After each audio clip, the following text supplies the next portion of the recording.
This message has been prepared for us, I believe, before the foundation of the world. Inanda na ito ng Panginoon, pero ito ay inihayag lamang sa akin ng Panginoon noong mga bandang November and December. So, nakikita kasi ng Panginoon, pinakita sa akin ng Panginoon, mahal kong lingkod, ang iyong mga anak, ang ating church ay lumalago sa pananampalataya at nauunawaan nila ang pag-ibig ko sa kanila at sakripisyo ko sa kanila. Ngunit nais pa ng Panginoon na maranasan natin kung gaano natin siya kamahal sa pamamagitan ng pag-experience natin sa kapangyarihan ng banal na Espiritu at nagbubunga sa atin ng pagsunod sa kalooban niya. So mga kapatid, kung tatanungin kita, madali bang sundin ang mga utos ni Lord?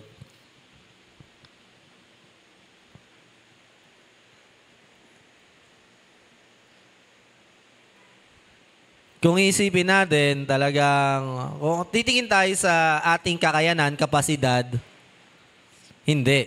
Tama? Pero kung titingin ka sa kakayahan at kapasidad ng ating Panginoon, ng banal na Espiritu, sa tingin mo madali, hindi. Madali talaga. Kaya, ito yung bagay na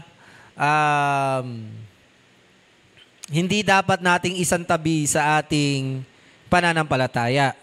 Yung magkaroon tayo ng encounter o makilala natin ang lubusan ang banal na Espiritu.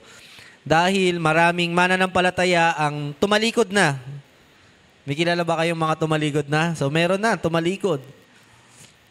At lubusan ng nakalimot at hindi na maalala kung gaano katamis, kabango, kaganda, kadakila, kalaki, kamakapangyarihan ng ating Panginoon dahil tumigil na siya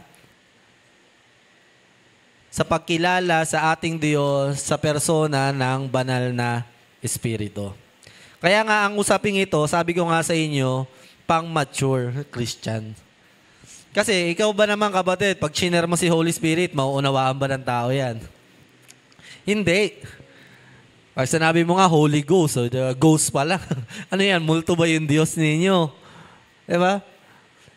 Kaya sa pagsisimula ng pananampalataya ng isang tao, ito nagsasimula, syempre, una sa lahat, sa ating Diyos Ama na may likha ng langit at lupa, at sa kanyang katwiran, kanyang kabanalan, kanyang hustisya, sa kanyang batas, doon natin nakilala ang Diyos. Tama ba?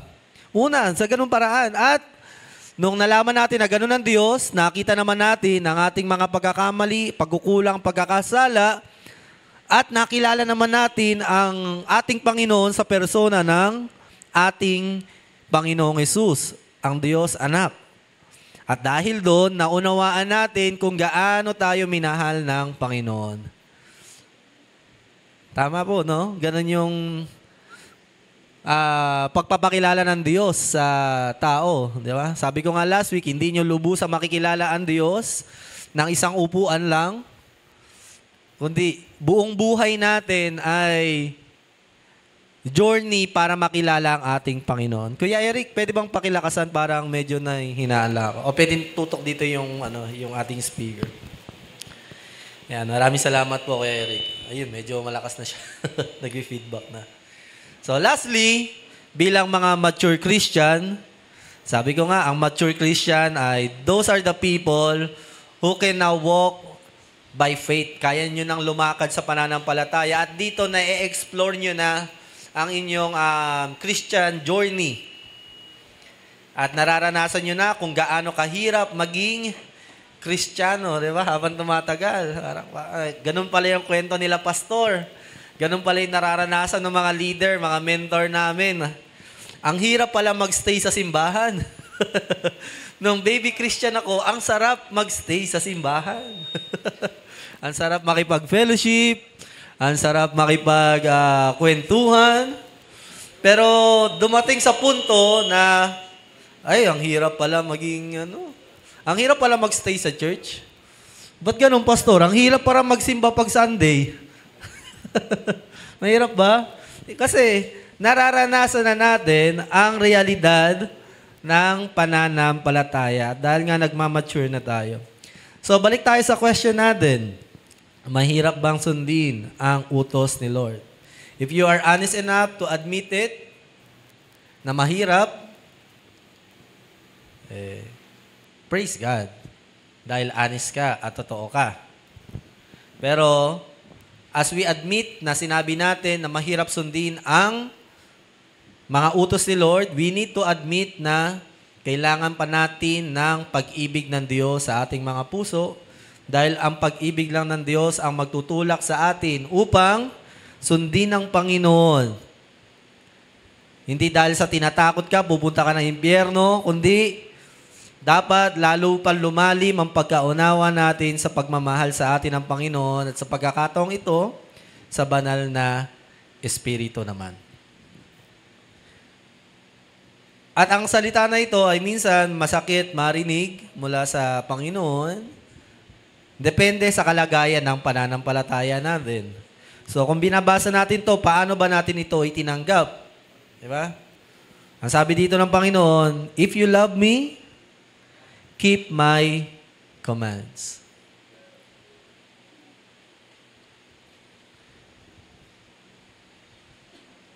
Mahal mo ba si Lord? Mahal mo ba ang Diyos? Ulitin ko, mahal mo ba ang Panginoon?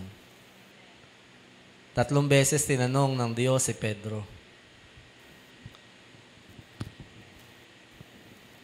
If we love the Lord, let's keep His commands.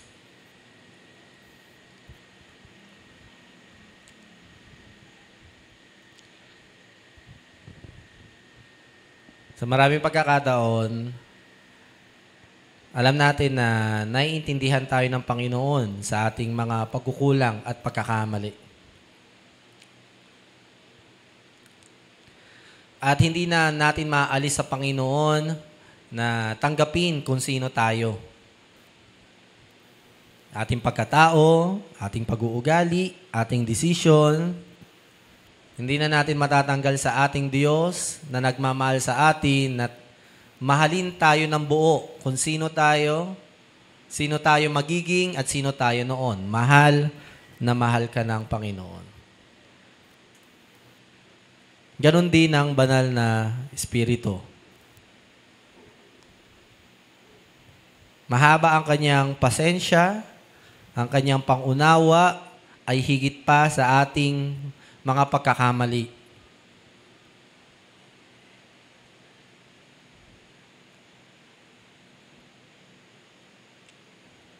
Hindi yon masusukat, hindi na yon matutumbasan ng kahit ano pang bagay. Dito sa mundo, ang pag-ibig ng banal na Espiritu ay walang katulad. Katulad nga na pag-usapan natin last week. Pero kapatid, ang minsan, sa isang relasyon, ay iisipin din natin ang kalagayan ng ating partner. At sa pinag-uusapan nga natin mga oras na ito ay ang banal na Espiritu.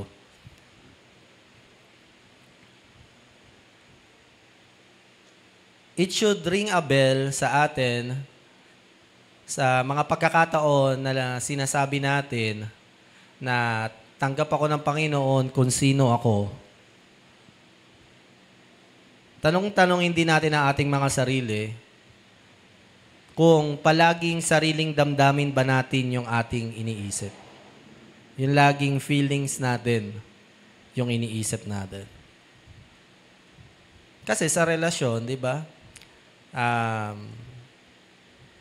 Mahal mo naman ako, di ba? Nauunawaan mo ko, kilala mo ako. At tanggap mo ako kung sino ako. Kung mahal natin ang isang tao, o ito si Holy Spirit, isang person, hindi palagi yung sarili natin yung ating iniisip. Kasi the more na lagi na lang yung ating mga personal na kalagayan iniisip, magandang maalala natin na mahal ba natin si Holy Spirit. Kasi sa totoo lang, kung sa Panginoon lang, talagang mahal tayo niyan. Pero ikaw, Panginoon, kasi ito yung tanong eh. Ito yung factor dito eh. Wala nang problema sa pag-ibig ng Panginoon sa'yo. Ang nagbabago na lang dito at maaaring mag-iba ng destinasyon mo sa huli ay yung pag-ibig mo sa Kanya. Halimbawa na lang sa mag-asawa o sa pamilya, lagi na lang ba ikaw ang iniintindi?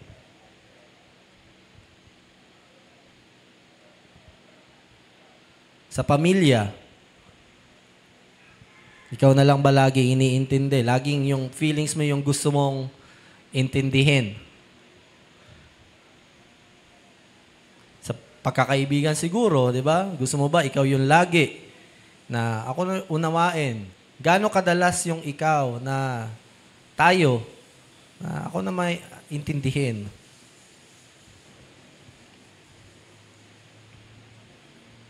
Halimbawa, sa pamilya din nga, yun, magulang. Alam natin, mga magulang, may intindihan tayo niyan, no matter what. Diba? Pero tayo, kailan natin sila iintindihin? Yung kanilang sakripisyo, kanilang hirap, kanilang kalagayan. So, ganyan po ang relasyon. If you love me, keep my commands. If you love somebody, you consider them. Iniisip mo din yung kanilang damdamin, yung kanilang kalagayan, yung hirap, sakripisyo sa relasyon para lamang na mapanatili ito. So last week, pinag-aralan natin na ang banal na spirito ay, ano yung title? Mahal na mahal din kita. Diba? Parang doon natin na-emphasize natin dito na ang Holy Spirit ay mahal tayo. Pinakita niya ito sa Calvary o sa krus ng Kalbaryo. Na kung ano yun, naranasan ng ating Panginoong Hesus ay kanyang nararanasan din ng mga oras na iyon. At kung ano ang nararanasan ng ating Ama sa langit, ay siyang nararanasang hirap ng ating banal na Espiritu. At muli, inalala natin yung agape love ng Panginoon, yung unconditional love niya, kung paano niya tayo minahal, tinanggap.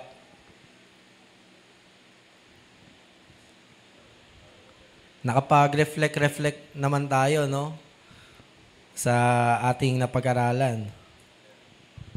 At hindi lang yon, na laman din natin na mahal tayo ng banal na Espiritu dahil sa kabila ng lahat ay hindi niya tayo iniwan at hindi siya sumuko sa atin.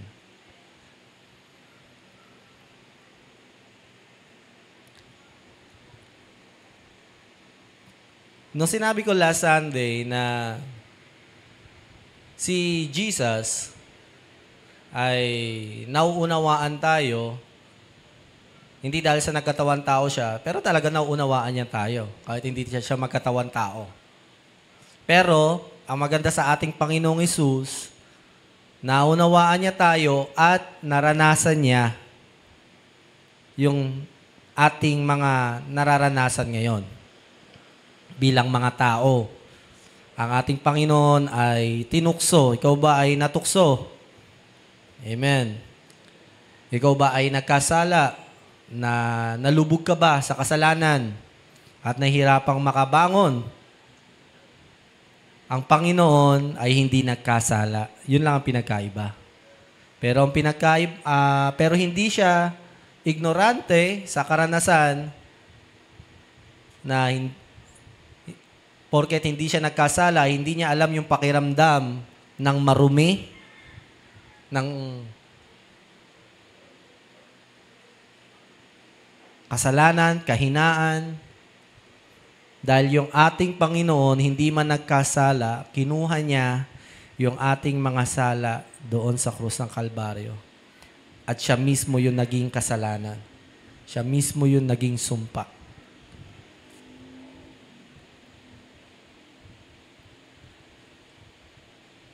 And the greatest suffering of Jesus Christ is the suffering in the Spirit.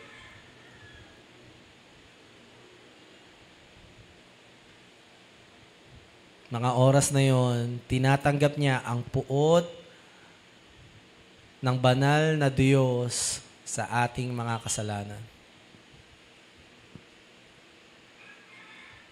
At dahil nga sa Espiritu ng Panginoon yun din ang nararanasan ng banal na Espiritu.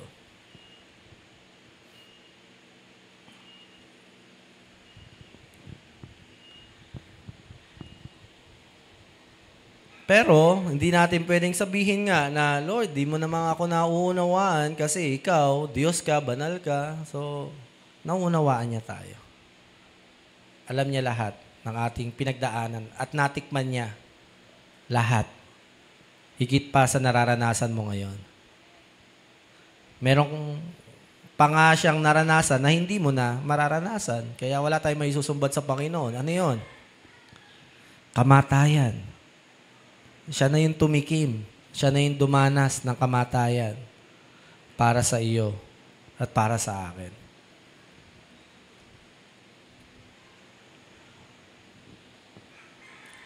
So, mahal na mahal tayo ng ating Diyos, ng banal na Espiritu.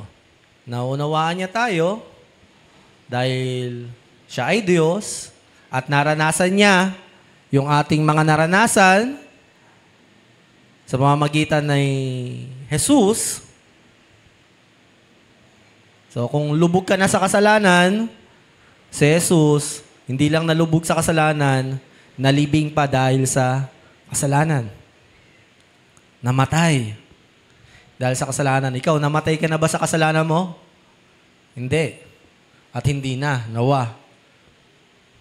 Mo maranasan ang kamatayan sa kasalanan.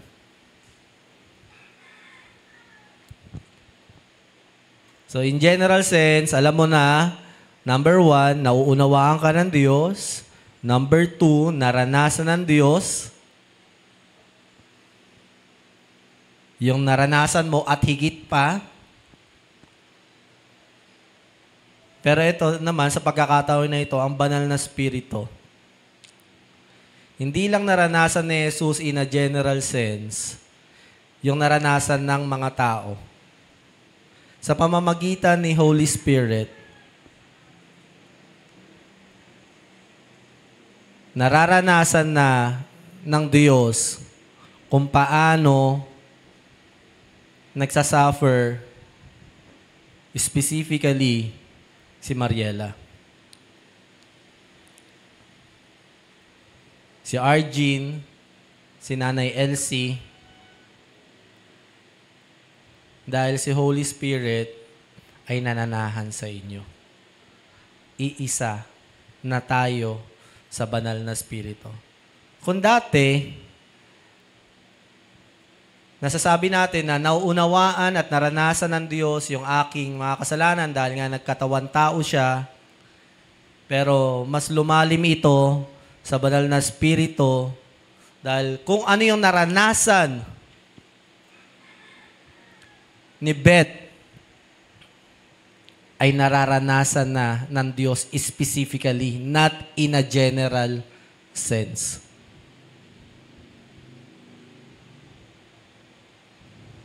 So, mas malalim na yung pagkaunawa natin sa ating Diyos. So, hindi na lang siya na nakakaunawa at naranasan dahil nga katawan tao lang siya, di ba? Pero dahil ngayon nananahan siya sa atin yung specific, individual, unique na nararanasan ng bawat isa ngayon sa atin.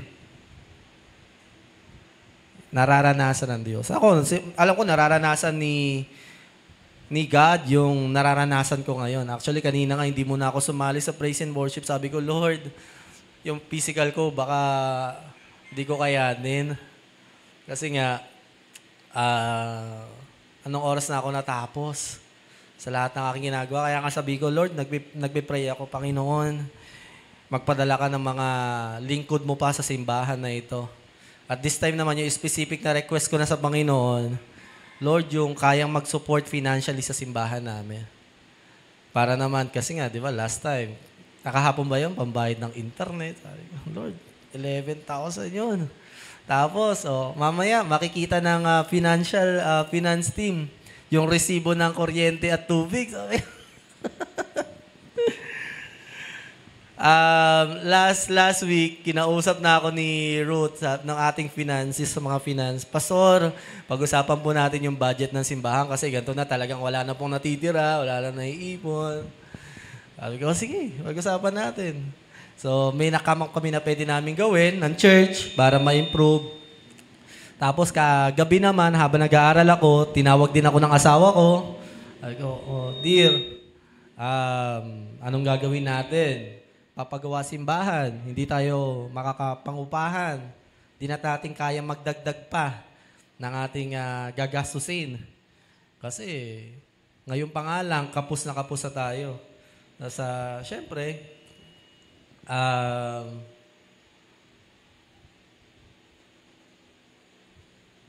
ako naman, alam niyo naman to nagte-tent making ako through driving, di ba? So, nagte-tent making ako, sabi ko, Lord, nagpadala ka ng manggagawa na kaya kaming sustain.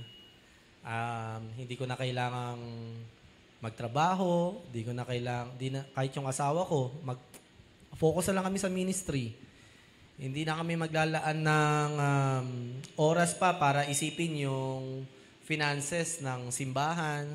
So, magpadala ka ng mga tao. At yung mga anak mo ngayon sa simbahan mo, Panginoon, ay turuan mo din na magtiwala sa iyo sa pamamagitan ng kanilang pagbibigay.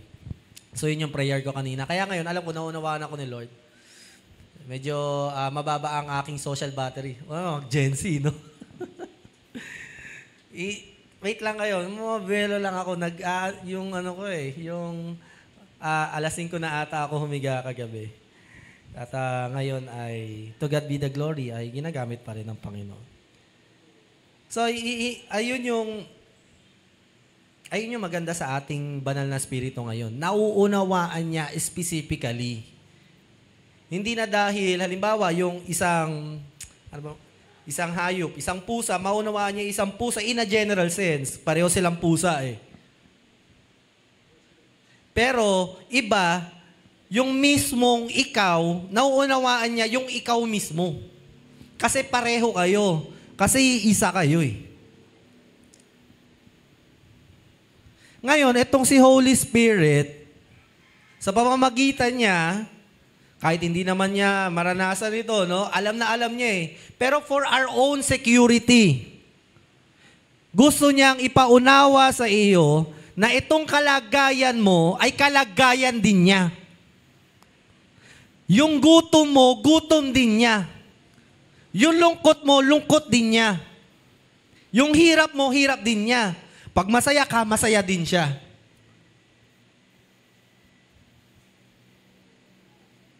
Hindi na to kasing lalim na dahil pareho tayo ng klase ng being. Kumbaga parang, sino ba makakaunawa sa kapwa-tao? Ang kapwa niya, tao. Kaya salamat sa Panginoong Hesus. Pero sino makakaunawa mismo kay Jonah? Kay Jonah lang. Yung mismong kapwa ni Jonah, siya mismo, naiisa sa kanya, si Holy Spirit. Ganon na kalalim itong pinag-uusapan natin. Ganto na kalalim yung intimacy ng revelasyon ng Panginoon sa atin kung sino siya. Yung security mo, kapatid, ganon na lang kalalim, kahit bago ko sabihin to pala, hindi kailangan gawin ng Panginoon tong mga bagay na ito para maunawaan kanya ng lubusan. Pero, bakit niya ginawa? Para sa'yo. For your security. for your confidence that you know someone truly understand you. Minsan, pag si Renz, pareho kaming lalaki, pareho kaming halos ng age range, pwede kong sabihin sa kanya, bro, di mo ako nauunawaan. Somehow. Kasi hindi naman ikaw ako.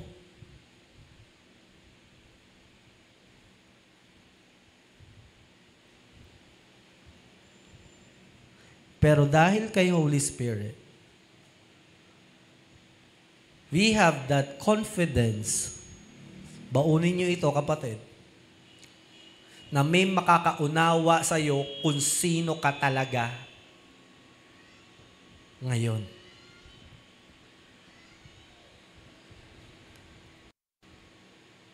No one can know the depths of man but by the Spirit. And no one would understand you only by the Spirit. Diba? Pwede nating sabihin yun. Tayo nga mga kapwa-tao eh. Minsan di tayo magkaunawaan. Pareho na tayong tao niyan. Kaya nga minsan nasasabi natin kay Jesus, Lord, naunawaan mo ba talaga ako?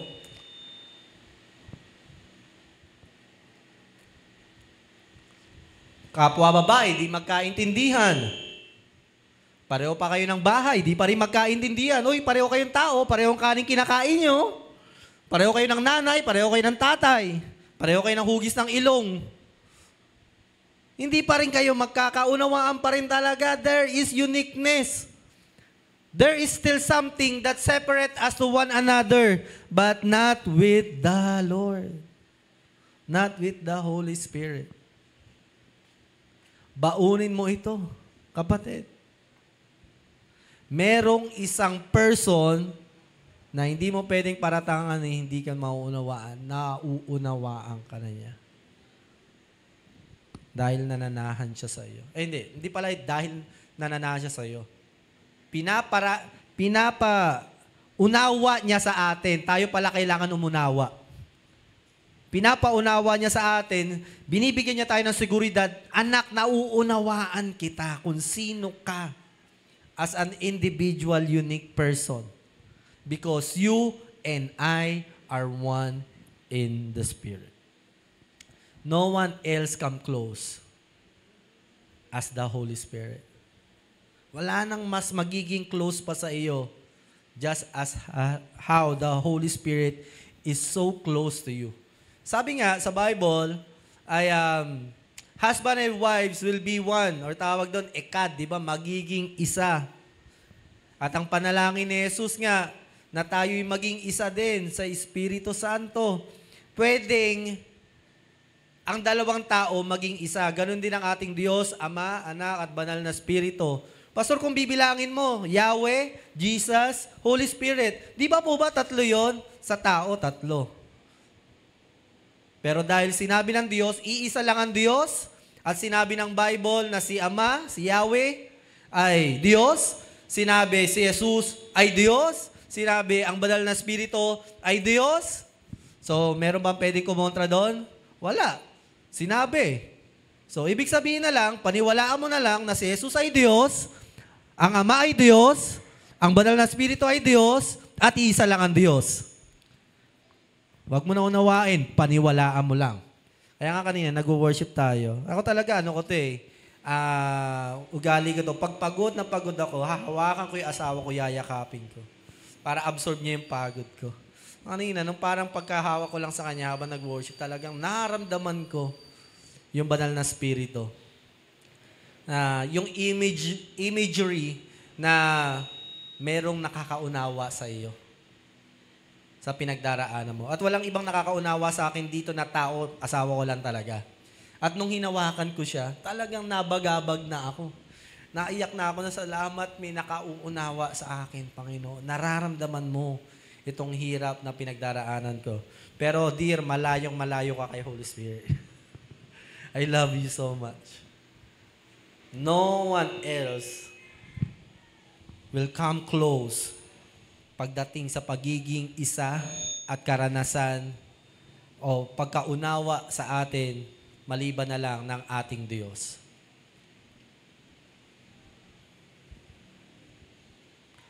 Pastor, nilalayo mo ba kami kay Jesus? Nilalapit mo ba kami kay Holy Spirit na hindi? Dahil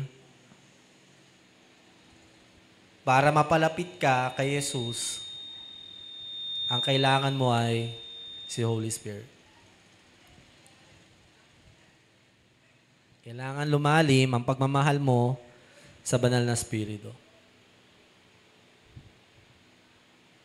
Mahal na mahal niya tayo at hindi niya tayo iniwan sa kahit na anong kalagayan natin.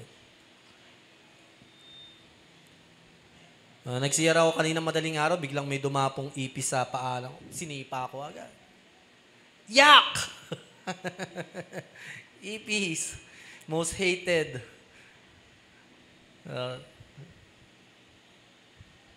Pero, ang banal na Espiritu, siya yung ating seguridad na hindi tayo iniiwan ng Diyos kahit na tayo ay nagkakamali. Kaya pagsasabihin mo yung awitin na niyakap mo ako sa aking karumihan, sa cross lang ba yun?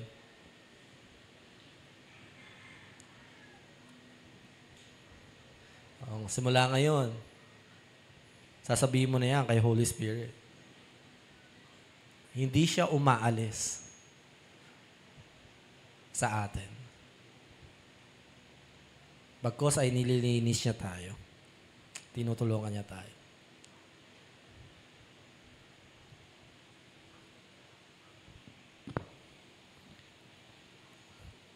Ayan po yung ating pag-uusapan, the God in us. Christian significant encounter with the Holy Spirit. So may tatlong bagay dito kung paano natin nararanasan ang banal na Espiritu. Bago ko mabuo itong sermon na ito, sabi ko sa Panginoon, Lord, ayoko magbasa ng mga komentary agad at ayoko magbasa ng mga libro. Gusto kong ituro ko ano yung naranasan ko. At sabi ko, Lord, kung tatanungin ako, paano kita naranasan? Tatlong paraan kita nararanasan, Holy Spirit. Number 1, nung tinanggap kita, nagstay ka sa akin. Nasa akin ka ngayon. Number 2, nararanasan kita kapag ako ay pinupuspos mo. When I'm filled by the Holy Spirit. Number 3, Holy Spirit, nararanasan kita kapag ako ay nababaptize mo. So may tatlong karanasan ako sa banal na Espiritu. Hindi ko to memorize. Ito lang talaga nung sinaliksik ko yung puso ko. And unknowingly, when I search the mga technical terms sa encounter sa Holy Spirit, tatlo sinabi niya.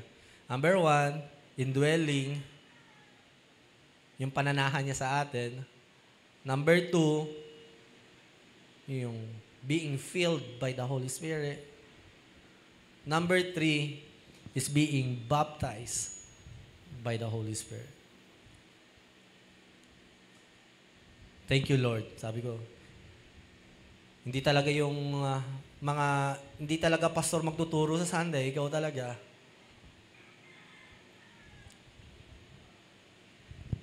So how are you now? Paano mo na-encounter ang banal na Espiritu? Nasaan ka?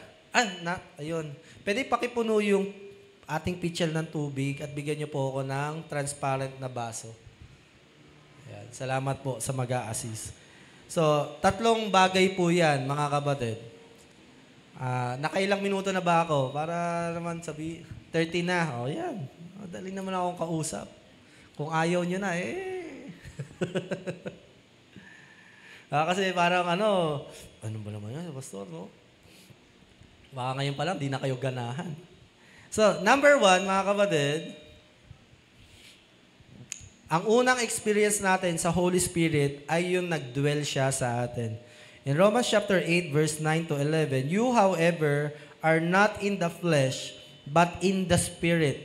If in fact, the Spirit of God dwells in you, anyone who does not have the Spirit of Christ does not belong to Him. But if Christ is in you, although the body is dead because of sin, the Spirit is life because of righteousness. If the spirit of him who raised Jesus from the dead dwells in you, he who raised Christ Jesus from the dead will also give life to your mortal bodies through his spirit who dwells in you.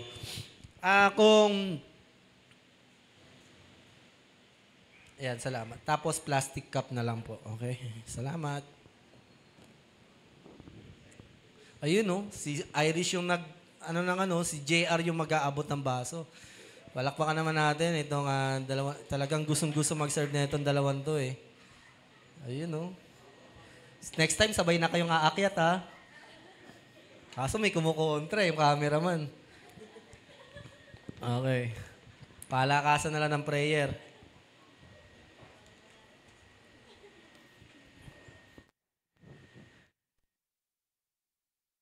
Hello. Ayan.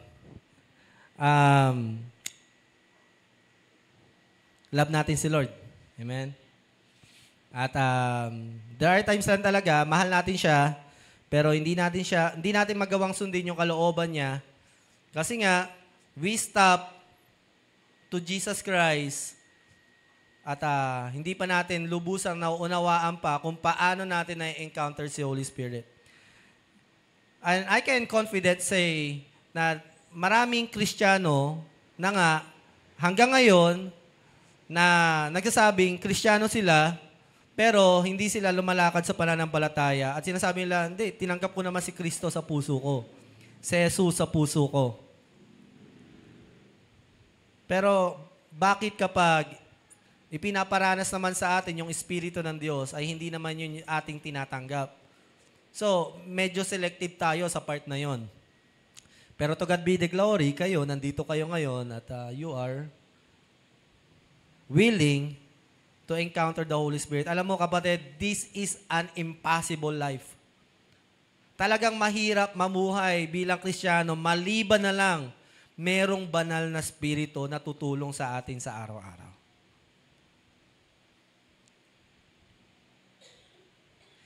Hindi masamang, they call this grace. Alam niyo, tinatawag nila itong biyaya. Ililigtas ka ng Panginoon, pero pagkatapos kanyang iligtas, tapos na, wala nang kapangyarihan.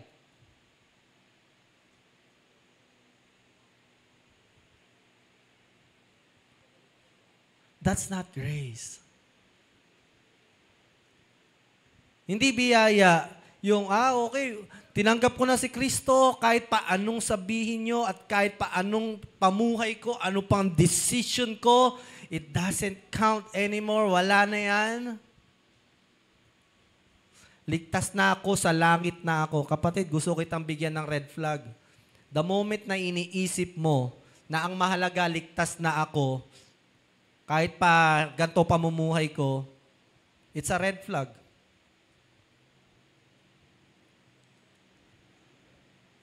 Diba? It's a sign na ganun mag-isip ang kaaway just to abuse the Lord. Yung iisipin mo na, lalo na ngayon, ito na yung problema ngayon in our church. Hindi sa church specifically, sa church as a whole. Alam na ng tao yung salvation by the grace through faith in Jesus Christ. Pero napaka-ignorante sa karanasan ng pamumuhay bilang isang Kristiyano. Sabihin na, hindi, in my heart, basta tinanggap ko si Kristo sa puso ko, yung pagmamahal niya. Do not be deceived, kapatid. Kasi ang pag-ibig na yan, hindi lang pag-ibig kalakip niyan, ay banal na spirito. Hindi lang yung pag-ibig ni Kristo yung tinanggap mo. Kung talagang tinanggap mo si Kristo at ang pag-ibig niya, ang biyaya niya, kasama mong tinanggap si Holy Spirit.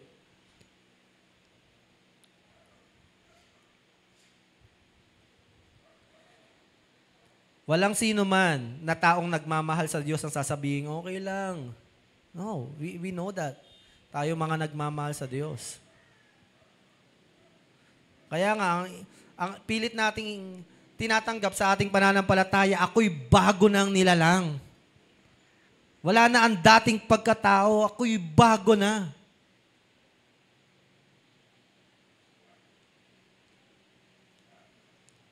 Magkakamali lang ako, pero bago na ako. Hindi mo tinatanggap na hindi mo mararanasan ang Banal na Espiritu. No, you shall believe. As you believe, Jesus, we shall believe, Holy Spirit. Kailangan tanggapin din natin yon.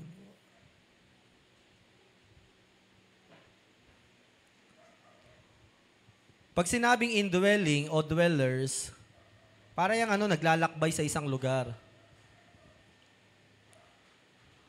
So sabi, nakatira sa isang community o isang lugar. Pag sabi dwelling, palakad-lakad, hindi lang nakaupo, nagde-dwell, may ginagawa siya in that specific moment. So si Holy Spirit, nung tinanggap natin si Jesus, yung biyaya niya, tinanggap natin si Holy Spirit, ngayon palakad-lakad siya sa buhay natin. Always working. Pinapakilaman every aspect of our life. From our past, from our present, to our future, to our attitude, to our behavior, to our mentality, to our thinking, to our action. He is dwelling every day sa ating mga buhay. Naglalakad-lakad siya, dweller siya. He is always working in us. Lagi siyang may ginagawa sa buhay natin.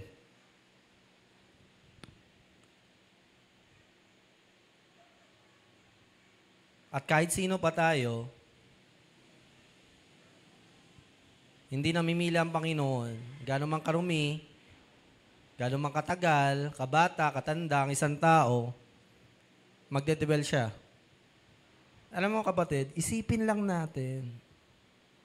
Ito yung problema ko dito sa preaching na ito eh. God in us. Panginoon. Paano ko ituturo ang Diyos nakatira sa akin? Nakatira sa amin. Paano ko ipapaliwanag yun? Anong ibig sabihin mo na nagdedwell ka sa amin? Makikita mo ba na nakatira ang Diyos? Kaya Ate Elda, tititigan mo, may Diyos sa loob niyan.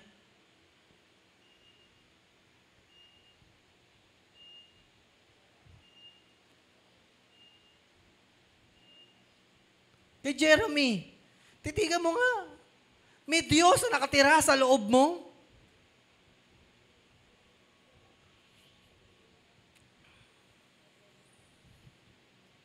Eh kung iisipin natin logically, parang Lord, hindi na normal yan, ha? Hindi na ang hirap ng unawain yan. Ang Diyos na naglikha ng lahat ng bagay nakatira sa iyo at sa akin.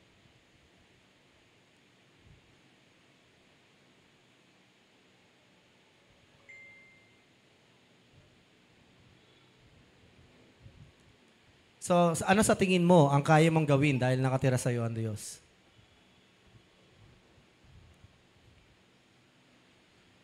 What are the experiences in life na kaya mong maranasan dahil alam mo nakatira sa iyo ang Diyos? Ate Janet, nakatira sa iyo ang Diyos. JR, nakatira sa iyo ang Diyos. Di ba tayo kinikilabutan doon, di ba? What a privilege.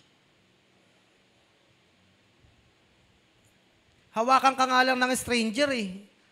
Very affected na tayo. Diba? Ang bilis nating mag-react. Lamok nga lang eh. Ayun kagabi, tawa ako eh. Ilang beses ko sinampal sarili ko. Nakakailang ka ng lamok ka. Lamok lang yon. Pero isipin mo, ang Diyos nakatira sa iyo. Baka nakakalimutan mo na yan, kapatid. May nakatira sa iyo. May nagdedwell sa iyo. Yung presensya ng banal na Espiritu. Huwag mo maliitin yun. Hindi biro yan. Huwag mong sinasantabihan, kapatid. You will miss out so great things, many great things in your life.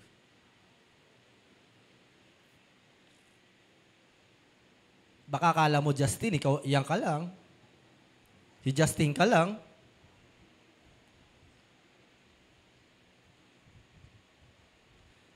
And as I read the Bible, naghahanap ako, meron bang mga lingkod ng Panginoon who are living in sin? Can you give me one? One servant living in sin. Not one.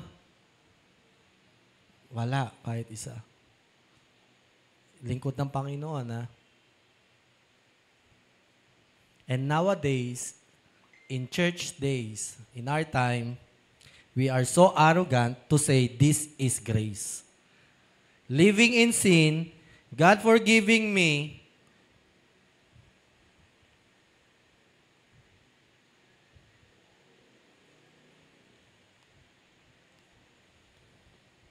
we are so different anymore. Ang layo-layo na ng simbahan sa original na nakikita nating mga simbahan, mga lingkod ng Panginoon, mga miyembro, mga followers ni Christ. Sa mga nagsasabing followers ni Christ in our time. Bakit? Kasi hindi na pinag-uusapan si Holy Spirit. Mga fan na tayo ni Jesus Christ. Not a follower anymore. Let's get back our mentality that there is a God living in us.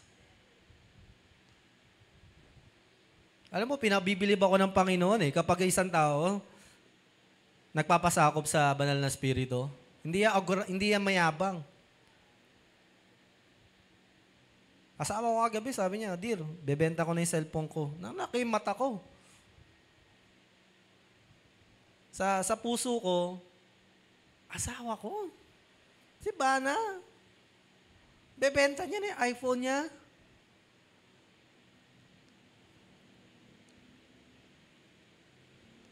Hindi na siya to. Sabi niya pa, hindi na ako mahilig mag-picture dir sayang din naman. Alam nyo, kung kilala nyo lang si Bana,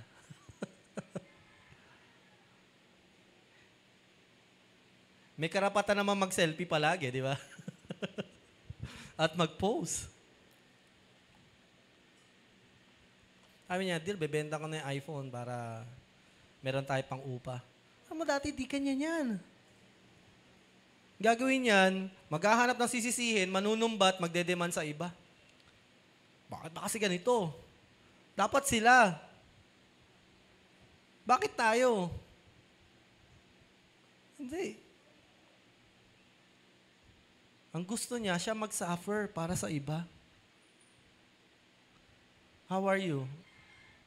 Gusto mo ba iba nagsasuffer para sa'yo?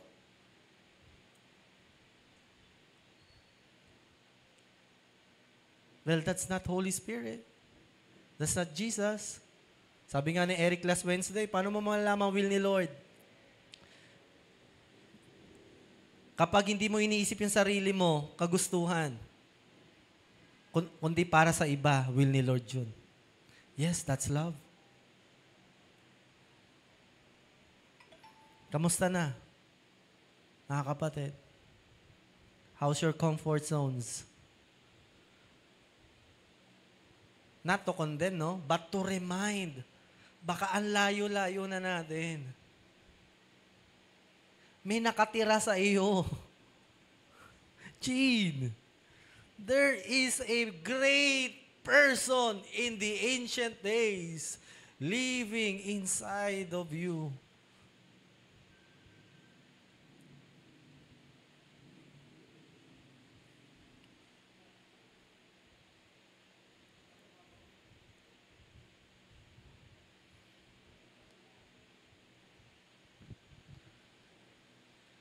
He is dwelling every day. Ganito po yung dwelling, no? Nasaan na yung baso na yan? Okay. So parang ganito yan. Kapag tinanggap mo si Kristo, meron ka ng Holy Spirit na nakatira sa iyo. Si Christine, pinaka-youngster natin sa faith, no? Tulungan niyo ito, mentor, tulungan niyo pagdating sa Trinity. Napakahirap, but praise be to God, alam naman natin kayang mangusap ni Lord. So, ito tayo, yung baso. And when you receive Jesus Christ, you will receive the Holy Spirit. So meron ka na, may nagde-dwell na sa'yo. May laman ka na. Ang tawag na dito ay hindi baso. Ang tawag na dito ay basong may tubig. Minsan pa nga, ang tawag na lang natin, hindi na basong may tubig, tubig na mismo. Tama? So ito kakapatid. No matter what happens, Holy Spirit is dwelling in you. Nandyan lang yan at hindi mawawala sa iyo. Pero pilit aagawin sa iyo ni Satan hanggang sa makalimutan mo. Pero, ayan si Holy Spirit. That's the dwelling place. Pag sinabing dwelling, dun siya nananahan. Ito nga pinagtataka ko eh. Akala nyo ba ang langit ay bahay ni Lord? Hindi, kapatid. Walang lugar kung saan pwedeng magkasya ang Diyos because He is infinite.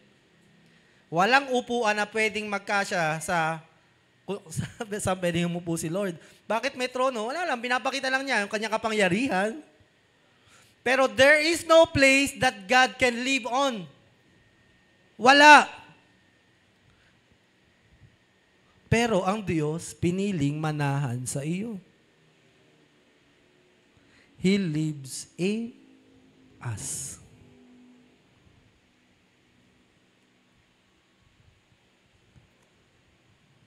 What a privilege.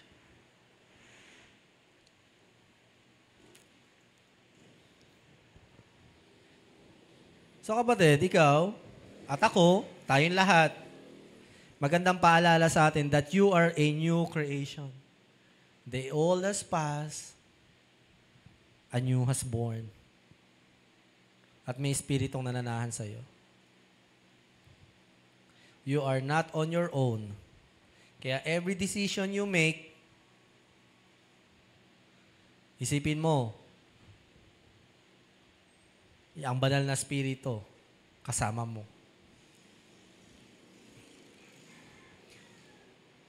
Number 2, another encounter with the Holy Spirit is by being filled by the Spirit. Siguro dito tayo magpo-focus ng mas marami. At yung next, being baptized by the Holy Spirit, karugtong na yan by next week ng message. So, in Ephesians chapter 5, verse 14 to 20, wake up, sleeper! Arise from the dead, and Christ will shine on you. Be very careful then how you live, not as unwise, but as wise, making the most of every opportunity, because the days are evil. Therefore, do not be foolish, but understand what the Lord's will is. Do not get drunk on wine, which leads to debauchery. Instead, be filled with the Spirit. Speaking to one another with psalms, ganito daw tayo ma-filled ng Holy Spirit. Mag-uusap daw tayo ng mga salmo o mga awitin na nabuo dahil sa pagmamahal ng Diyos sa puso ng isang tao. Mga himno, mga awiting nagbibigay kaluwalhatian, nagsasabi kung sino ang Diyos. Songs from the Spirit. Ngayon, ito, yung mga awit na ibinigay naman sa atin ng banal na Espiritu. Sing and make music from your heart to the Lord. Ano sinasabing make music? Express your love. Let that love na magbunga ng iyong pagpapahayag kung gaano mo kamahal ang Panginoon. Always giving thanks to God.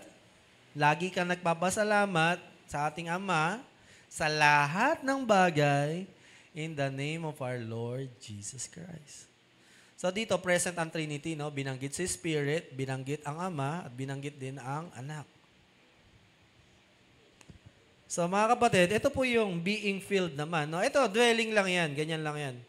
May mga Kristiyano na tinanggap si Kristo, tinanggap si Jesus, pero parang hindi niya makita kahit sa mismong sarili niya na Kristiyano ba ako? Kasi konti ilang eh. Kumbaga, hindi mo talaga masabi. Actually, dapat mas konti pa nga dito.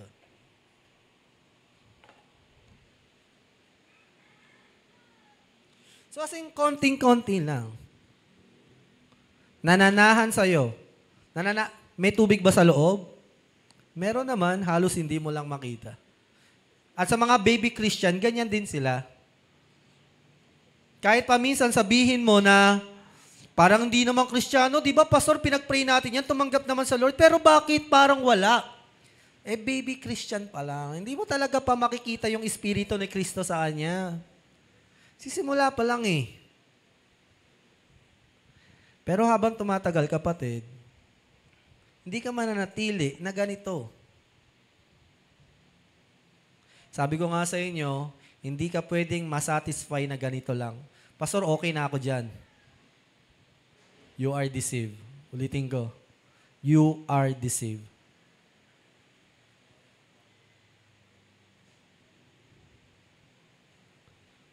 Kapag mahal mo, gagawa ka din ng mga bagay upang magbigay ng kagalakan sa Kanya. People are heavens are not the people who confesses that they receive Jesus Christ, they believe that Jesus Christ died on them on the cross. Mga tao who have eternal lives are those who receive Jesus Christ, who truly understand God's love. Nagkaroon ng religion. Galit na galit tayo sa religion, pero we are acting one. We have relationship with Jesus Christ. And relationship is give and take. Diba? Mahal mo ko, Lord, mahal din kita. Hindi ko man mapapantay ang pagmamahal mo, pero mahal kita. So sa tingin mo, yung mga gantong Christian, for 10 years, 20 years, 30 years, sa tingin mo, mahal nila si Christ?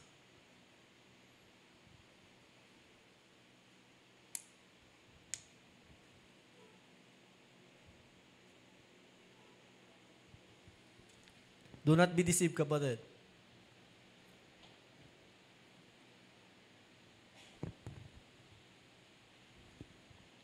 And being filled with the Holy Spirit, ay, parang ganito. Babasa na ako dito, no? So, yan. Every day, napupuno siya ng napupuno, aawit ako sa Panginoon. Pupunta ako ng church. Magpe-pray ako kahit na may problema. Magtitiwala ako, susunod ako sa Panginoon. Masama pakiramdam ko pero sige, diretso lang, serve sa Panginoon, walang tulog, walang kain. I will keep on serving you, Lord. Woo.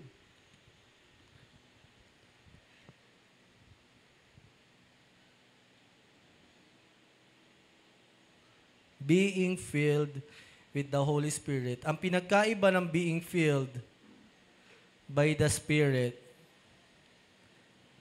meron na tayong part dito.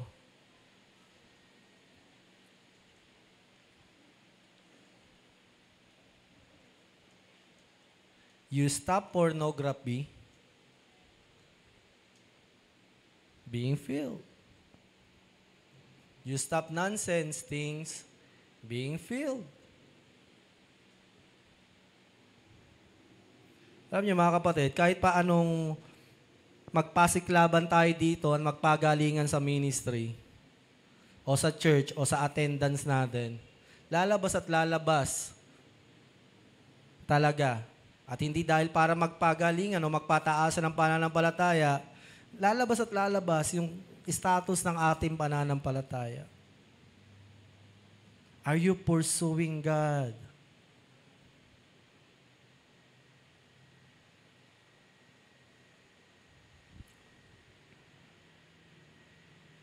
Be filled by the Spirit.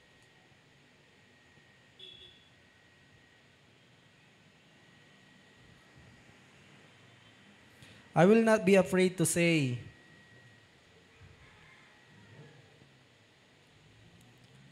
This is not okay. This is not okay.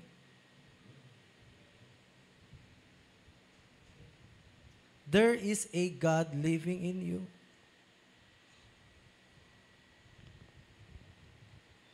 Pero if you don't want to accept this, go ahead.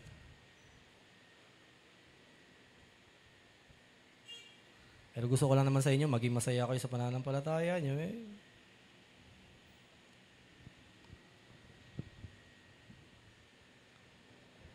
Be filled with the Holy Spirit. Pastor, ano ba pinagkaiba ng being filled with the Holy Spirit?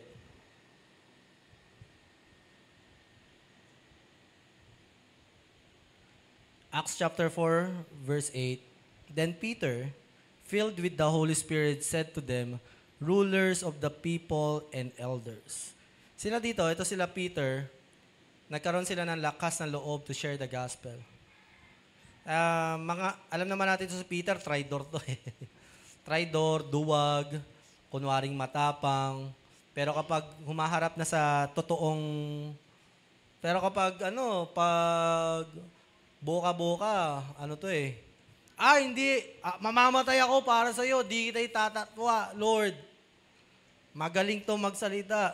Pero nung dumating na yung reality at tinas siya sa kanyang mga sinasabi, umatras siya. Pero this time, Peter was filled by the Spirit. Napuspos siya ng banal na Espiritu at nagawa niya yung bagay na hindi niya nagagawa.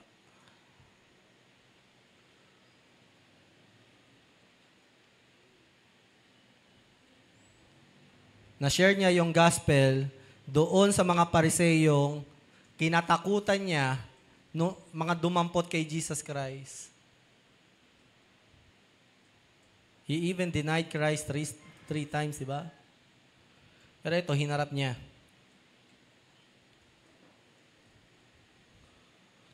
Hanggang mamatay.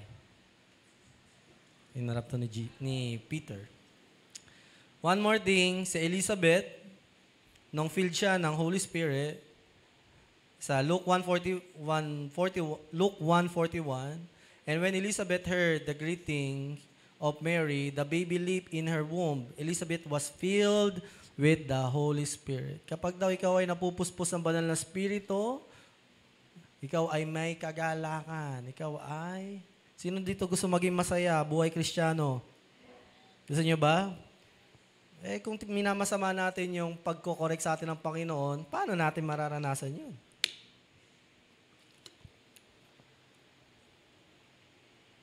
If just being reminded by the Word of God na hindi tama na tayo ay hindi natin inaalagaan, iniingatan, pinapalago ang ating pananampalataya, how can we experience yung pagkapuspos sa atin ng banal na Espiritu? Saan na yung baso? Okay. Yeah.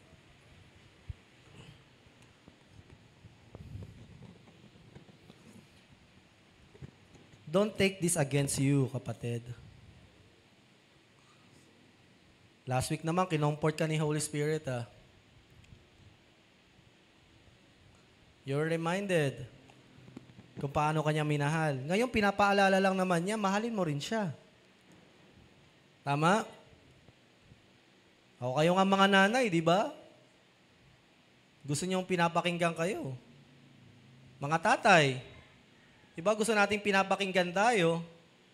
Bakit pag si Lord, pag nagpapahayag na ng kanyang, do you love me?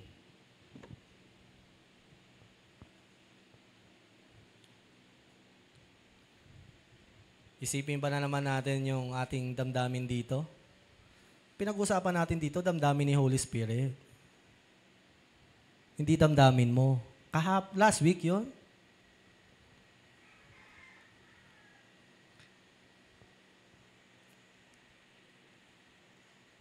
Hindi maayos ang isang relasyon kung hindi na pag-uusapan.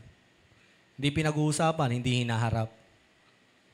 God is confronting us also in His words. It's not okay to keep your faith shattering.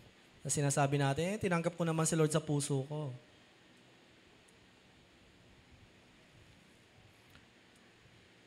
Mahalin mo ang Diyos. Actually, di ko na lang dapat ko na sinasabi, mahalin niyo ang Diyos eh. Dapat pala, tinatanong ko lang, mahal niyo ba ang Diyos? Kasi kapag sinabi ko mahalin niyo, parang inuutusan ko kayo, no? Mahalin niyo naman ang Diyos. Kasi parang pilit eh, no? Parang utos. Ano ba? Mahalin niyo naman si Lord. Hindi. Pinapaalala ng Panginoon, mahalin natin siya. It's a reminder. Hindi magwo-work tong relationship na ito. Na lagi mo lang iniisip yung sarili mong feelings and emotion. Di ba? Lagi natin sinasabi, oh Lord, you understand me. You accept me for who I am. Okay. Ikaw ba? Ikaw nga, tayo nga, unfair tayo. Gusto natin, pantay lang eh. Di ba? Ganito yung sakripisyo niya, ganito din sakripisyo ko. Aminin ko sa iyo, sa aming mag-asawa, ganyan kami. Minsan nagbibilangan kami. Ano ba, naglaban na ako, ikaw, ano ka lang dyan? Nakaupo ka lang dyan? Tao lang tayo, ha? Ang Diyos. Wala ba siyang karapatan na ipaalala sa atin na mahalin niyo ako? This is a relationship that you entered with. Sabi ko nga, kanina, galit na galit tayo sa mga Katoliko, di ba? Mga ibang religion dyan. Itong mga to, mga pagano. Sumasamba sa mga Diyos-Diyosan, mga bato. Di naman nila mahal ang Diyos. Ikaw ba, kapatid? Kung makahusga tayo, di ba? Pag tinititigan pa natin, may pandidiri pa. May paghuhusga pa. To, mga hindi tunay. Isa, makita ba natin yung puwing natin? Tapos ngayon, na pinapaalala sa atin ng Panginoon, itong bagay na ito, totoo ba yung sinasabi ni Pastor? By grace tayo ah.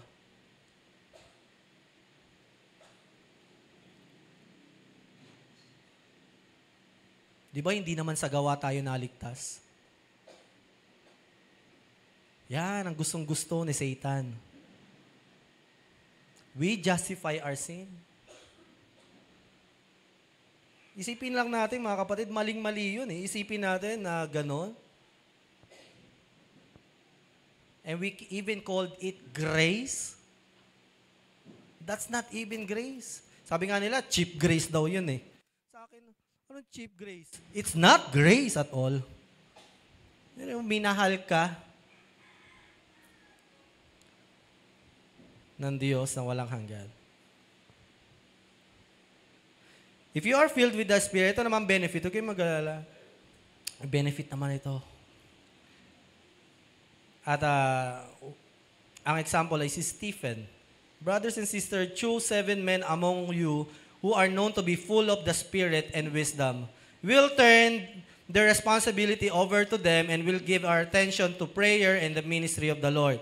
Sa Acts, nagkaroon ng problema sa church kasi ang mga apostles, hindi na sila makapag-focus sa prayer at sa pagtuturo ng Word of God dahil kailangan nilang puna ng problema ng iba.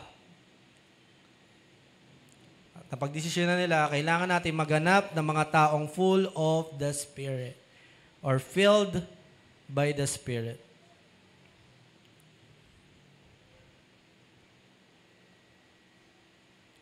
Sabi ko nga last time, nung meeting natin, this church will not be led by people who are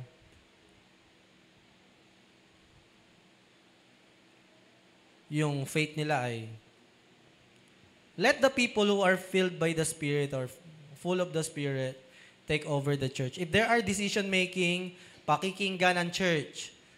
Bagsak man pananampalataya, mahina man o malakas, pakikinggan ka sa simbahan na ito to consider for you. But the church will not compromise for the direction of the church dahil lang sa mga tao na nagpapabaya sa pananampalataya nila. O, kung tatanungin nyo nga ako, it's hard to be a leader. Mahirap maging leader talaga. Kailangan considerate ka. Pero hindi ka compromising. Mahirap nun, no? Magka-contrary. Kaya nga minsan, sabi ko din, minsan, akala ng mga tao, inconsiderate ako. Like now, sa pagsasalita ko ngayon. Pero yung isipin, inconsiderate naman ni Pastor. Di ba nila naunawaan to? Kung inconsiderate, sa meeting namin, sabi ko sa digital team to eh. Alam nyo, digital team, nag-meeting tayo.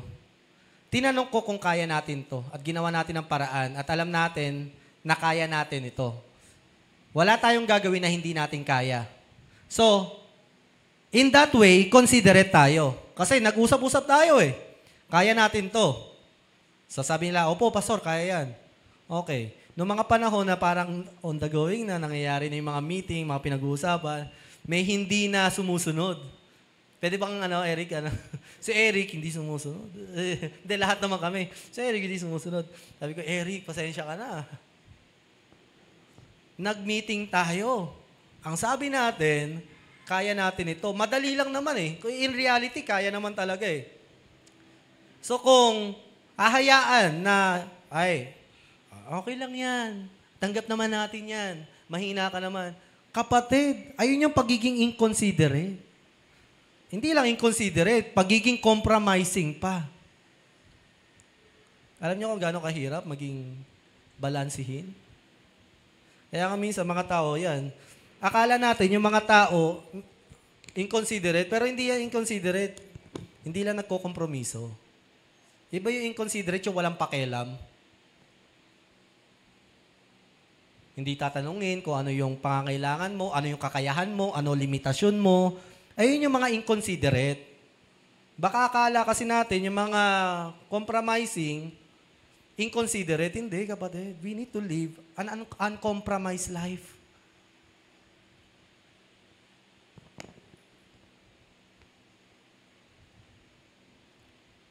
Kaya sabi sa gusto ko, this is my life as a pastor. Minsan talaga din yung magugustuhan ng preaching. Dahil may pagkakataon na hindi mo pwedeng ikompromiso ang buhay ng mga anak ng Diyos. Dahil lang sa mga kasalanan na hinahayaan natin. O minsan, sasabihin ko, hindi tama na hindi tayo mati ng prayer night. Hindi tayo nagpa-fasting. Hindi tayo nagsusupport sa gawain ng Panginoon. Hindi tayo nagta-tithes. Paano kung hindi ko sabihin yon? Compromising. To God be the glory. We are all growing by the grace of God. Pero kung gusto niyo compromising, you cannot expect it from me. By the grace of God. My boss is God. The true owner of the church is the Holy Spirit. Hindi palaging damdamin nyo dapat iniisip ko. Damdamin din ng Diyos. Ano naman sila sabi, parang, Pastor, wag mo naman pagtanggol si Holy Spirit, kaya naman niya tanggapin yan. Ayusin niyo yung pananamit niyo. Pag-iisip ninyo. Relasyon.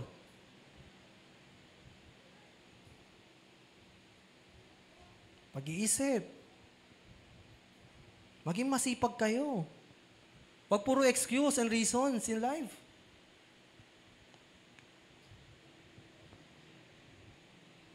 You will not grow. And if you will not grow, you will abandon your faith one day. But Stephen, full of the Spirit, looked up to heaven and saw the glory of God and Jesus standing at the right hand of God. Look, he said, I see heaven open and the Son of Man standing in the right hand of God. If you are filled and full of the Spirit of God, kahit binabato ka na hanggang mamatay, vulnerable ka. Tama ba? Vulnerable, invulnerable. Sa problema. Invulnerable ka sa problema. O ngayon, mga kapatid, gusto niyo na ba umuwi dahil nasasaktan kayo? Hindi niyo na ba kinakaya? Because we are not filled by the Spirit. Aminin na lang natin. Hanggang kailan tayo na mananatiling ganito? Kailan mo ikokompromiso yung sin life mo? Meron dito tinatanong ang Panginoon hanggang kailan mo gagawin yan?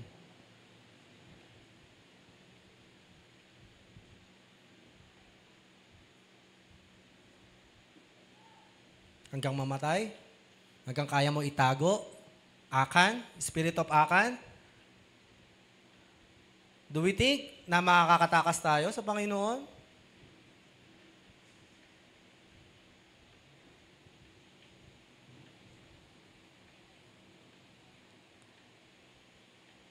Lastly,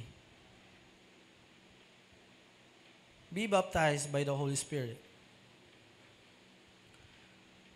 While Apollos was in Corinth, Paul took the road through the interior and arrived at Ephesus. There he found some disciples and asked them, "Did you receive the Holy Spirit when you believed?" They answered, "No, we have not even heard that there is Holy Spirit." Tinanggap nila si Kristo pero di nila alam si Holy Spirit. May mga ganyan hanggang ngayon na religion. Kilala nila si Jesus.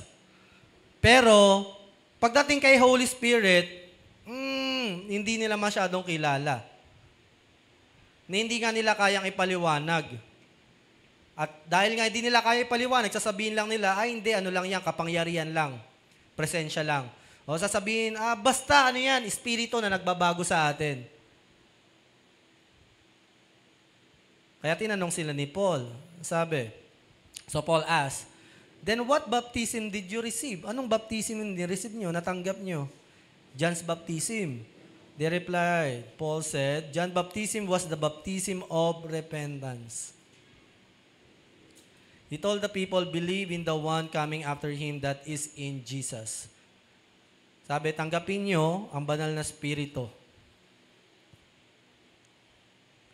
On hearing this, they were baptized in the name of the Lord Jesus Christ.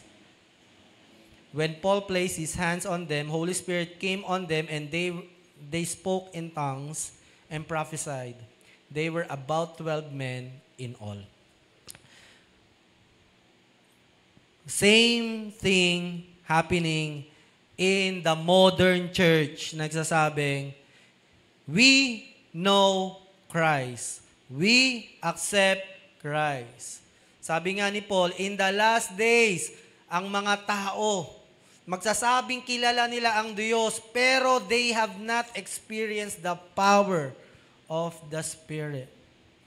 Kapangyarihan ng banal na Espiritu.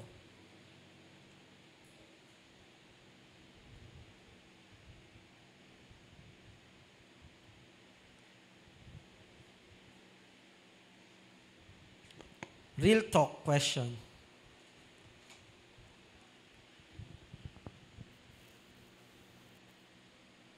When is the last time you worship intimately with the Holy Spirit?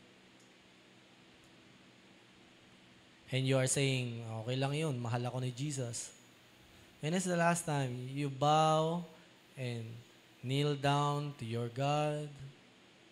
Alam ba sa tuwing hindi natin ginagawa yun, akala mo okay lang yun?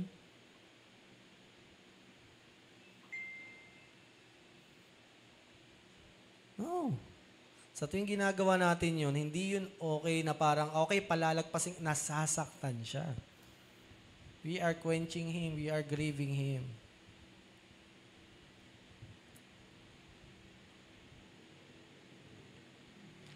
Nahahawa na tayo sa mga taong nakita natin kung paano mamuhay ng pananampalataya. Pero sorry, sinabi ko ito last time din naman ng preaching, Minsan yung mga magulang, nahahawa na yung mga anak sa kung paano nila itrato yung pananampalataya nila. Kaya gano'n na din yung anak nila.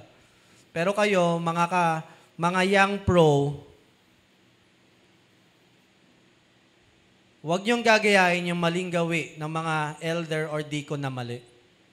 Hindi porket ginagawa nila yun at nagsusurvive sila sa faith nila, ay it will work out. Kayo ding mga deacons, mga elders, kayo ang una sa panalangin.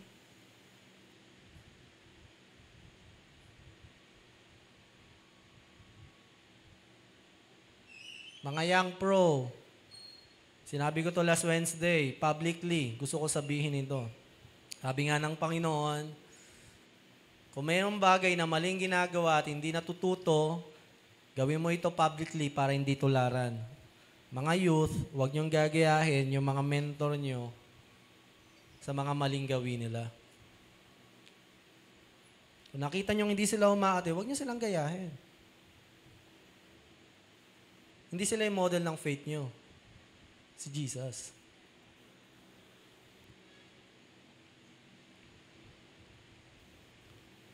Hindi ko inaano dito, Pastor, baka di na kami respetuhin. Respetuhin mo rin kasi yung pananampalataya mo.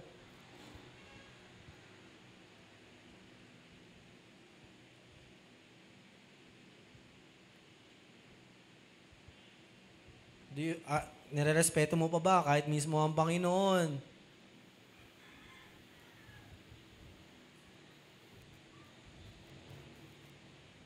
Yung pinagkatiwala niya sa iyo.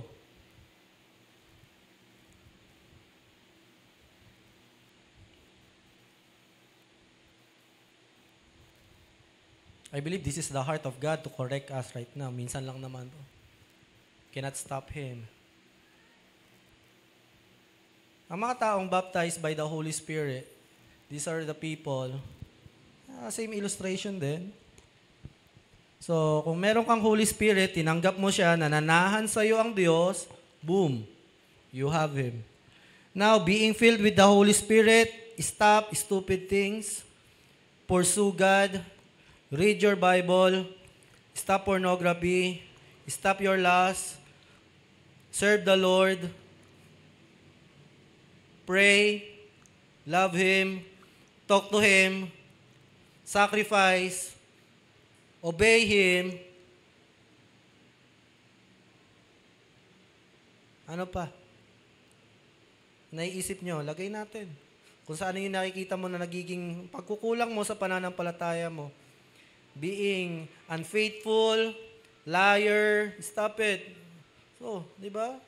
Being filled by the Spirit, napuno ka. Sa tingin mo, kapag ganito buhay mo, mamasamain mo kaya ngayon na tinatama ka ng Panginoon? O masaya ka, wow, God is correcting me. Gusto ko yan, Lord. Yan pala yung preferred mo. Yan pala yung preferences mo, Lord. This is what you love. This is what you like. So this is what being filled by the Spirit. And this is what being baptized by the Spirit. Handa na kayo? Okay. Baptize na natin. In the name of the Father, the Son, and the Holy Spirit. Boom.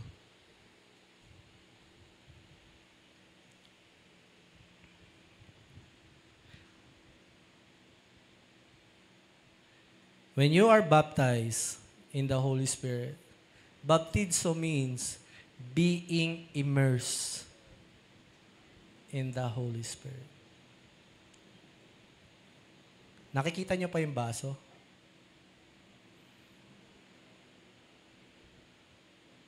Sino na nakikita niyo? Still counts pa ba yung kung ano yung nasa loob? Hindi na, kapatid, no? Nasa loob at nasa labas. Surrounded. Sa tingin mo, kapag ganito Christian life mo, paano ka kaya papasukin ni Satan? Paano niya pababagsakin ang pamilya mo? Yung pangarap mo. Paano niya kaya aagawin yung iyong mga anak sa apoy ng impyerno kung ganito ka?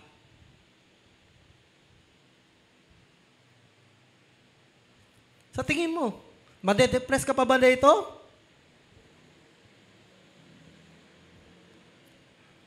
Kahit pa siguro may cancer ka dyan eh. Actually, gagaling ka pa dyan. Makakaranas ka ng himala. Ayan mo, pag-baptize ka ni Holy Spirit, kaya ka pa bang i-condemn ng kaaway?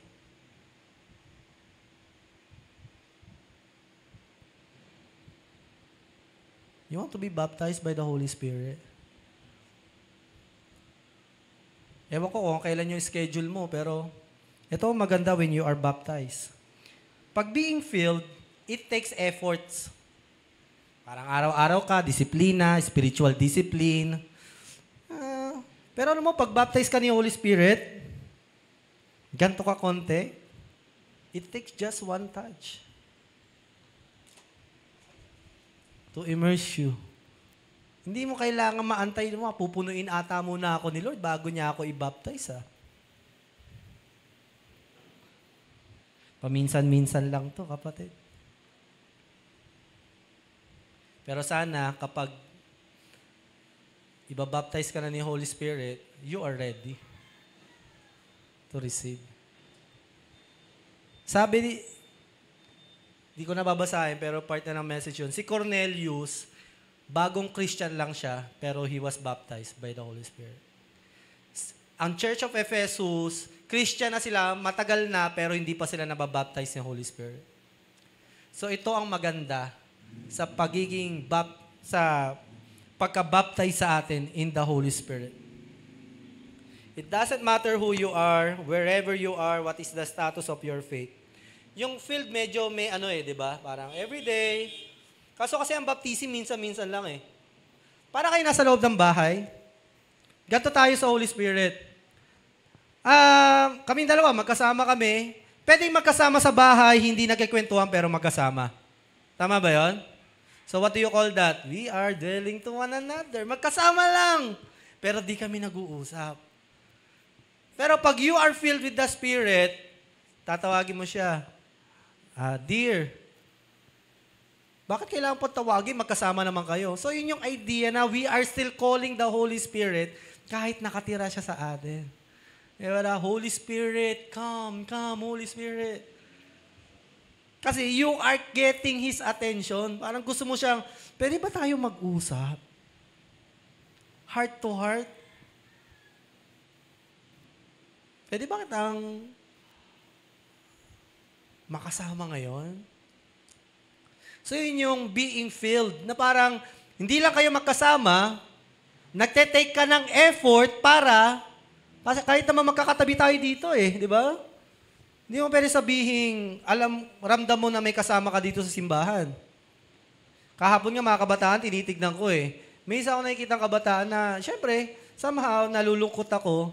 Parang nandito siya sa church, pero walang masyadong, hindi niya maramdaman na may kasama siya o walang kumakausap sa kanya. So diyan, pray na lang ako. Lord, ikaw nang bahala sa kanya. Pero kahit naman kasi magkakasama tayo physically, hindi ibig sabihin magkasama na tayo. Kailangan mo mag-effort. Kausapin mo siya. Maglaan ka ng oras, hindi puro trabaho. Hindi puro jowa, hindi puro pusa. Aso. Nakakahiya naman sa Panginoon. We have time for those things. Pero tipid na tipid tayo sa Holy Spirit. Sa Netflix, 4 hours. Movie, 2 hours. Praying, 15 minutes, naiinis ka na sa nagpe-pray. Prayer night natin once a week. Friday, mga kabataan.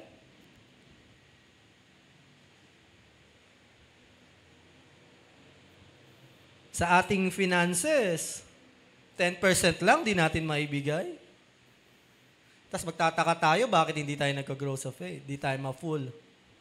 Pero buti na lang, may remedyo si Lord. Kaya kapag meron tayong mga gathering, sumama kayo. Baka doon ka na lang napupuspos at higit pa sa pagkapuspos. Kaya nga, the more na nababaptize ka sa Holy Spirit, the more ka parang ayoko nang hindi puno, gusto ko lagi puno, Lord. Gusto ko lagi, kasi pag inosente ka na, hindi mo na alam yung pakiramdam, hindi ko na alam yung feeling ko, ay Lord hindi ko na maramdaman kung gano'n niyo ako kamahal. Paano? Ano ba ginagawa natin? Sino ba lagi mong kausap? Sino ba lagi mong tinitignan? Pinapanood. Sabihin natin, ito cellphone, talaga sumpa to sa buhay natin, kung di natin gagamitin talaga, Kahit mga nanay, kayo rin, wala na kayong oras sa mga anak nyo. Cellphone na lang ng cellphone. Wala na tayong oras sa Panginoon. Tapos magtataka tayo, medyo drain ako ngayon, Oh, usapang mature to. Sabi ko sa inyo.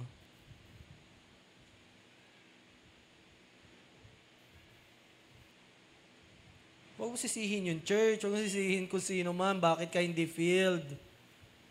Nasa sa'yo yan. Pero merong mga moments si Lord, bigla kanyang ibabaptize. Hallelujah. Bigla kanyang i-immerse. Kaso nga lang, syempre, kailangan willing ka din. Minsan, no, may mga moment talaga na ganun lang din.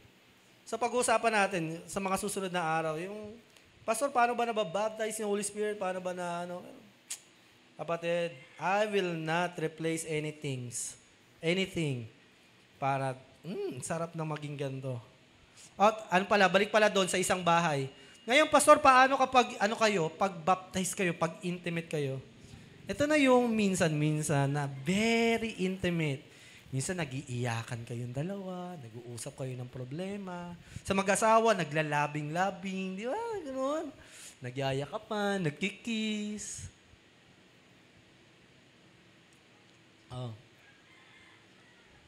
Sa bahay ba, mas maraming walang pansinan kay Holy Spirit? O merong mga panahong nagkikwentuhan with the Holy Spirit?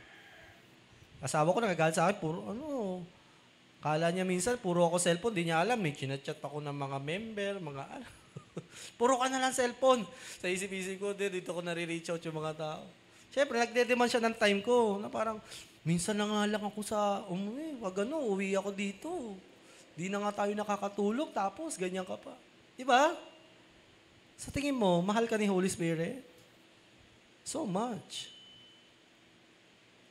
Make time. And be ready. Kapag bigla kang dilalhan ng flowers ni Holy Spirit. Woo! Yeah? Tanggal lahat ng inis. Tanggal lahat ng narinig mong sermon. Tanggal lahat ng dismayado mo. Pag si Holy Spirit, bigla kang binautismuhan. I will immerse you with my love.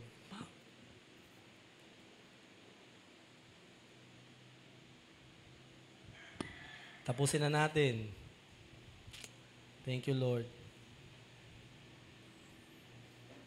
In Ezekiel 36, 27, 28, I will put my spirit in you and move you to follow my decrees and be careful to keep my laws. Then you will live in the land I gave your ancestors. You will be my people and I will be your God. Sa mga kapatid, sabi ko nga sa inyo, hindi ko pwede sabihin, mahalin niyo si Holy Spirit. When you receive Jesus Christ, you receive the Holy Spirit, and He has given you this heart to love God. But, sa kabila ng binigyan kanya ng puso na mahalin siya, pwede mo siyang hindi mahalin pa rin. It's your choice.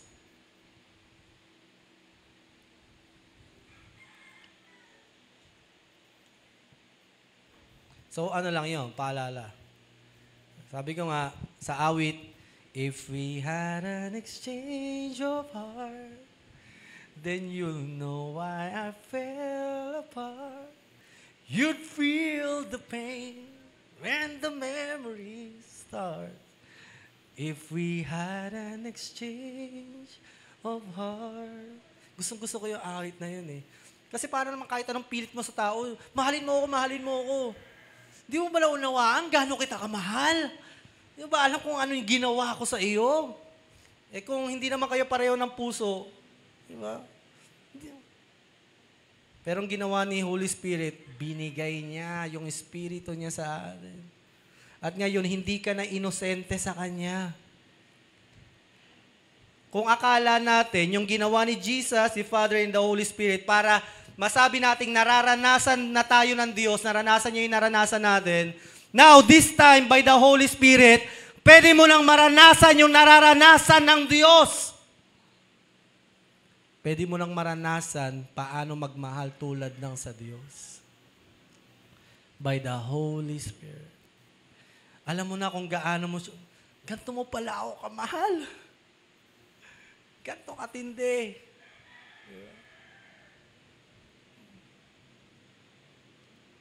malalaman mo kung gaano kita mahal. Di ba? Ang ganda ng awit na yun eh. Di mo kasi alam kung gaano kita kamahal, pero kung magpapalit tayo ng puso, malalaman mo. Tama, Chin? Pero, Chin, wala ka nang madadahilan. Nilagay na ni Holy Spirit sa iyo, yung Espiritu niya, nagbigay sa iyo ng bagong puso para mahalin siya.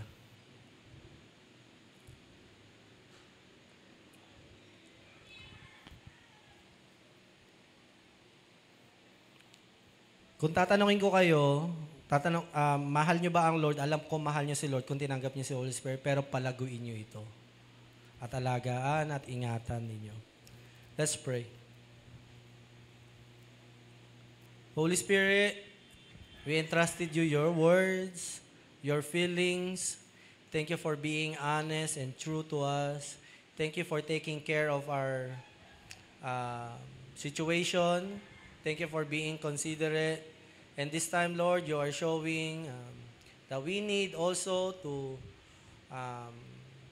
uncompromise our faith in you.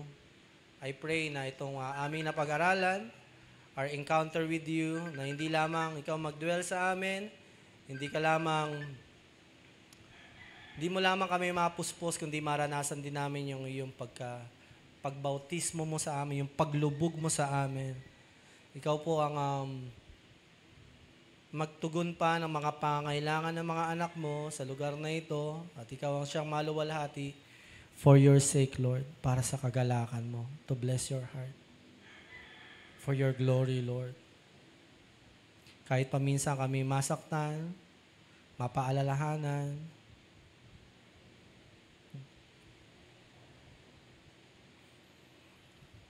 we love you, God. And we are willing to listen and to take time to think of our actions, to think of our mentality, and aming relasyon sa iyo.